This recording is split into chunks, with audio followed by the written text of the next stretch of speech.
শুনে কৃষ্ণকে তিনি মনে মনে সমর্পণ করেছেন যে আমি যদি কোনোদিন বিয়ে করতে হয় আমাকে, তাহলে আমি কৃষ্ণকে আমি বিয়ে করব।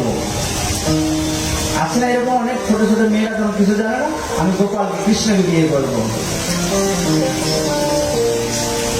তাই তার মনে মনে ইচ্ছা যে আমাকে যদি কোনোদিন বিয়ে করতে হয় আমি কৃষ্ণকে বিয়ে করব।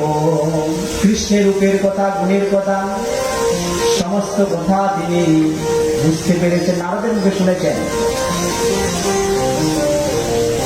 তাই তিনি রুক্মিণী মনে মনে কৃষ্ণকে তিনি প্রতিরূপে তিনি বরণ করে নিয়েছেন। রুক্মিণী যখন যৌবনে পদার্পণ করলো, যৌবনে পদার্পণ করলে বিয়ে দিতে হতো মেয়েদের নাকি।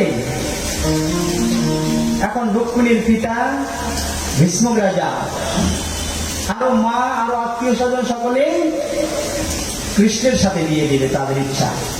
কিন্তু রুক্মিণীর দাদা, তার নাম হচ্ছে রুক্মী, তার ইচ্ছা নেই যে কৃষ্ণের সাথে বিয়ে দিবে। তার ইচ্ছা হলো শিশুপালের সাথে বিয়ে দিবে। তার সাথে শিশুপালের সাথে বিয়ে দিবে রুক্মিণীকে। এমন সময়ে বিবাহের দিন ধার্য সব দেখাশোনা চলছে, আর রুক্মিণীর ভিতরটা শুধু ধ্রাম ধ্রাম করছে। কেন? ভালোবাসে একজন কাকে, বিয়ে হবে আরেকজনের সাথে। মেনে নেওয়া যায়? সে যে কেউ হোক, একজনের কাছে মন দিয়েছি, যদি আরেকজনকে বিয়ে করতে হয় সংসার হবে? সংসার হবে না। বিয়ে হবে ঠিকই, কিন্তু সংসার তো হবে না। তাই আর চিন্তা করছেন রুক্মিণী দেবী যে আমি তো মন প্রাণ সমস্ত কিছু আমি কৃষ্ণকে নিবেদন করেছি, তাহলে আমার শিশুপালের সাথে বিয়ে দেবে কি করে? তাই রুক্মিণী দেবী চিন্তা করছেন। বিয়ের দিন তারিখ সব ঠিক হয়ে গেছে।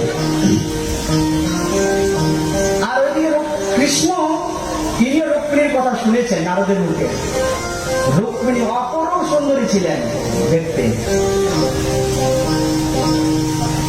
রুক্মিণীর গায়ের যে জ্যোতি, রুক্মিণীর রূপে মোহিত হয়ে বড় বড় রাজাগণ তারা মূর্ছিত হয়ে পড়ে যেতেন, এত রূপ ছিল। রুক্মিণী দেবী তিনি মনে মনে কৃষ্ণকে বর রূপে সমর্পণ করেছেন। এখন যদি কোন মেয়ে যদি অন্য কোনো ছেলেকে যদি মন দিয়ে দেয়, তার যদি বিয়ে ঠিক হতো, যদি বাবা মা যদি বিয়ে ঠিকঠাক শুরু করে, তখন মেয়েটা কি করবে? ফোন করবে, বলে দেখো আমার কিন্তু বিয়ে ঠিকঠাক হয়ে যাচ্ছে, হয় তুমি একটা কিছু করো, নাহলে কিন্তু আমার কিন্তু বিয়ে হয়ে যাবে, বলে না? নাহলে তার হাত ধরে পালিয়ে চলে যায়। তখনকার দিনে তোর মোবাইল ছিল না, তো কি করবে? এখন চিঠিতে আদান প্রদান হতো। আজ থেকে 10-20 বছর আগে চিঠির মাধ্যমে সমস্ত কিছু আদান প্রদান হতো, তাই না? ফোন ছিল না। রুক্মিণী দেবী এদিকে বিয়ে ঠিকঠাক হয়ে যাচ্ছে, সমস্ত কিছু আয়োজন। কার সাথে বিয়ে হবে? শিশুপালের সাথে রুক্মিণীর বিয়ে হবে। রুক্মিণী দিকে উতলা হয়ে যাচ্ছে, আমার বিয়ে ঠিকঠাক হয়ে যাচ্ছে, কি করব? এমন সময় তিনি এক ব্রাহ্মণকে ডাকলেন। ব্রাহ্মণকে ডেকে ওই ব্রাহ্মণের হাতে একটা চিঠি লিখে দিচ্ছেন, প্রেমপত্র। কি পত্র? প্রেমপত্র। কোন প্রিয় ব্যক্তির কাছে, প্রিয়ার কাছে, প্রিয়র কাছে চিঠি পাঠাতে গেলে সেই পত্রটাকে কি পত্র বলে? প্রেমপত্রই তো বলে নাকি? রুক্মিণী চিঠি লিখছে। চিঠিটাতে কি লিখেছে রুক্মিণী? শোনার ইচ্ছা আছে? কৃষ্ণের কাছে চিঠি লিখেছে। আমরা চিঠি লিখি না, আমার প্রিয় কি মাই ডিয়ার প্রথমে শুরুতেই, তাই না? এখন তো চিঠির ভাষা আমরা হারিয়ে ফেলেছি ফোন হয়ে, কিন্তু আগে যারা আগের দিন ছিল কত সুন্দর সুন্দর ভাষা তারা ব্যবহার করত চিঠির পত্রের মধ্যে সমস্ত কিছু। তাই আজ রুক্মিণী দেবী এক বৃদ্ধ ব্রাহ্মণকে ডেকে নিয়ে এসে একটা চিঠি লিখছেন। কি লিখছেন চিঠির মধ্যে? শ্রুত্বা গুণাং ভুবন সুন্দর শৃণু ত্বং তে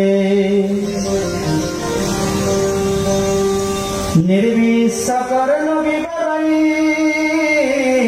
হরতয়ং গোতাবং।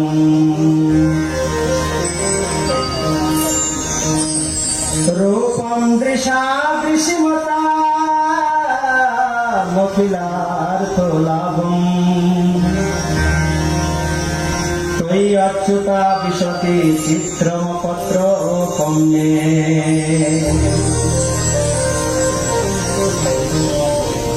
খুব সুন্দর চিঠি লিখছেন, ভালো করে মন দিয়ে শুনবেন। রুক্মিণী দেবী প্রেম পত্র লিখছেন কৃষ্ণের কাছে। চিঠির মধ্যে কি লিখছেন? হে ভুবন সুন্দর। রুক্মিণী দেবী বললেন না তুমি শুধু আমার কাছে সুন্দর, এই কথা বললেন না। রুক্মিণী দেবী বলছেন হে ভুবন সুন্দর,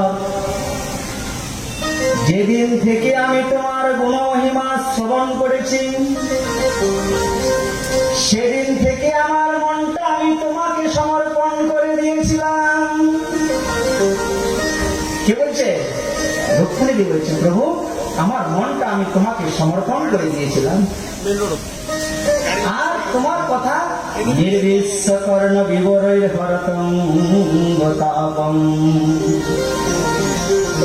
তোমার কথা শ্রবণ করলে, তোমার কথা শুনলে আমার পুরো অঙ্গ শীতল, পুরো মন পুরো শীতল হয়ে যায়। আপনার রূপ যে একবার দর্শন করবেন, বলছেন বিষম হতে অখিলার্থ লাভম, তার পুরো জীবনটাই ধন্য হয়ে যাবে,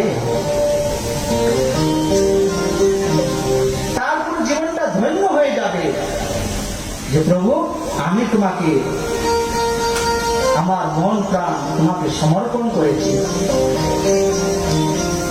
তো এই অচ্যুত বিষয়কে চিত্রমপত্র কর্মে আজ আমি নির্লজ্জের মতো তোমার কাছে চিঠি লিখতে বাধ্য হচ্ছি।